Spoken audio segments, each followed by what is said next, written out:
Imagine a story of intrigue, courage, and divine timing. A tale where the fate of an entire nation hangs in the balance, and an unlikely heroine rises to the occasion.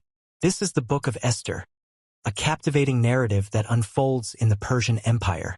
Though God's name is never mentioned, his hand is evident in every twist and turn.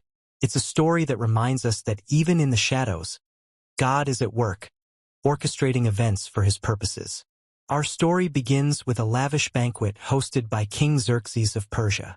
When his queen, Vashti, refuses to display her beauty before the guests, she is dethroned. This sets the stage for a search for a new queen, a search that will change the course of history. The removal of Vashti reminds us that God often works through unexpected changes to fulfill his plans. Enter Esther, a young Jewish orphan raised by her cousin Mordecai. Chosen for her beauty and grace, Esther becomes queen, though her Jewish identity remains hidden. Meanwhile, Mordecai uncovers a plot to assassinate the king and reports it, saving his life. These events may seem coincidental, but they are part of a larger divine plan. Esther's rise teaches us that God positions his people for his purposes, often in ways we cannot foresee. The story takes a dark turn when Haman, the king's arrogant advisor, is promoted and demands that everyone bow to him. Mordecai, a devout Jew, refuses, sparking Haman's rage.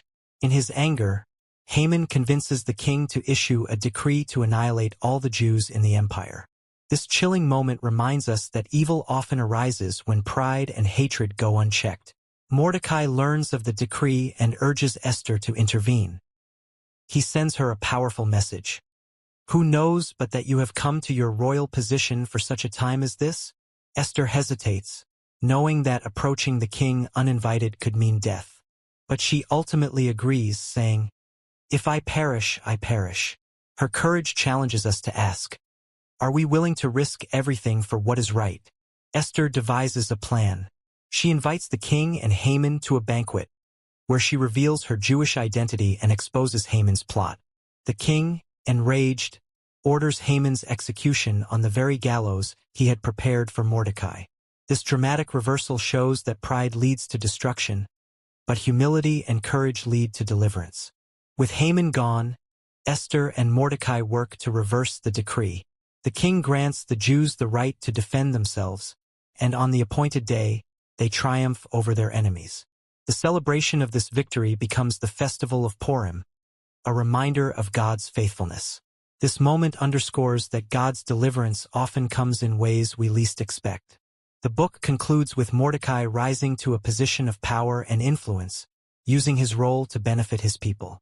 His life is a testament to the impact of faithfulness, integrity, and courage in the face of adversity. The Book of Esther is a masterpiece of divine providence. Though God's name is never mentioned, his presence is felt in every detail, from Esther's rise to queen to the downfall of Haman. It's a story that challenges us to trust in God's timing, even when he seems silent. Esther's courage and Mordecai's faithfulness remind us that we are called to stand for what is right, even when it's risky. As we close this chapter, let's ask ourselves, what has God positioned us for? Are we willing to step into such a time as this moment? And are we trusting that, even in the shadows, God is working all things together for his purposes? The Book of Esther is a powerful reminder that no matter how dire the circumstances, God is in control. He can turn the tables on evil, deliver his people, and use ordinary individuals to accomplish extraordinary things. Thank you for joining us on this journey through the Book of Esther. May its lessons inspire you to live with courage, trust in God's providence, and embrace the role he has for you in his story. Please subscribe, like, and share to participate in spreading the word of God.